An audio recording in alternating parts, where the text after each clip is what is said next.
Hi everyone, welcome back to Blue Aquatics, your go-to channel for all things aquatic.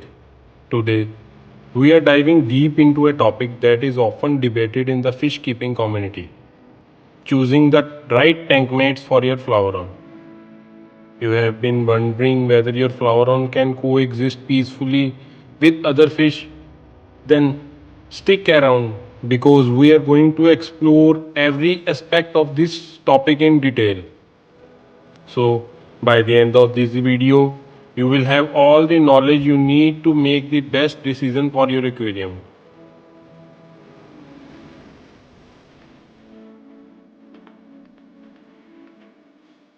First one is understanding the flowerhorn's personality. Before we even think about introducing other fish to flowerhorn tank, it's crucial to understand the personality of the flowerhorn itself. Flowerhorns are known for their bold, territorial nature. They are not just ordinary chiclet. They have a personality as vibrant as their colors. These fish are highly intelligent, which makes them interactive and fun to keep. But it also means they can be quite aggressive. Flowerhorns are known to claim large territories and defend them fiercely. This territorial instinct is still very much present in the aquariums we keep them in. So, when thinking about tank mates, the first question we need to ask ourselves is, can other fish handle the flowerhorn's aggressiveness? Aggression level can vary from one flowerhorn to another. Some may tolerate tank mates better, while others might view them as intruders. This variability makes it essential to understand your individual fish behavior before deciding to add any companions. Second one is the right tank size matters. Tank size play a huge role in determining whether or not your flowerhorn can successfully live with other fish. In a small tank, the chances of aggression are significantly higher because there is simply not enough space for each fish to establish its own territory. We recommend a minimum of 75 to 100 gallons if you are planning to keep a flowerhorn with tank mates.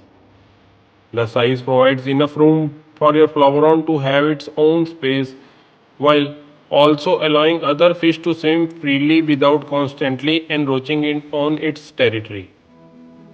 In larger tanks, you can also create distinct zones using decorations, rocks, and plants, which helps to reduce stress and minimize conflicts by providing visual barriers. Third one is choosing the right tank mates. Now, let's talk about the kinds of fish that might be able to coexist with a flowerhorn. Generally speaking, the best tank mates are those that are large, robust, and can hold their own in an environment where they might face some aggression. Other large cichlets like Oscars, Jack Dempseys, and green terrors can sometimes work as tank mates. These fish are strong enough to stand up to a flowerhorn's aggression and they are usually not easily intimidated. However, it's important to note that every fish has its own personality. Just because one flowerhorn might get along with an Oscar does not mean another will also do that. It's always a bit of gamble and you should be prepared with a backup plan, such as having a separate tank ready in case things don't go as smoothly as hoped. Non-chiclet tank mates like placos and certain large catfish can also be a good choice. Placos are generally peaceful and their tough exterior makes them less vulnerable to attacks. They also help keep the tank clean by eating algae and leftover food. Similarly, large catfish, such as the Synodontis species, are usually fast and hardy, able to coexist with more aggressive tank mates without much trouble. Fourth one is fish to avoid. While there are some fish that can live with a flower on, there are many others that should be avoided. Small delicate fish like guppies, tetras and goldfish are not suitable tankmate. Not only are they likely to become stressed and hide constantly, but they also could end up as a flower snack. Flowerhorns have strong predatory instincts, and anything small enough to fit in their mouth is at risk. Similarly, fish that are known to be fin nippers or overly aggressive themselves should be avoided. The last thing you want is a constant battle in your tank, which can lead to injuries and stress for all the fish involved.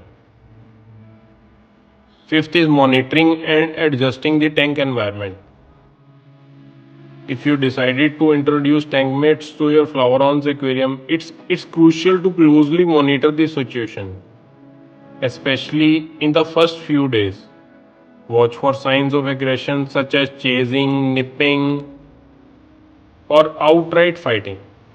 If any fish seems overly stressed or if the aggression escalates, you may need to separate them. You can also try to reduce aggression by making adjustments to the tank environment, adding more hiding spots, rearranging decorations, or even slightly dimming the lights can help to create a more peaceful atmosphere.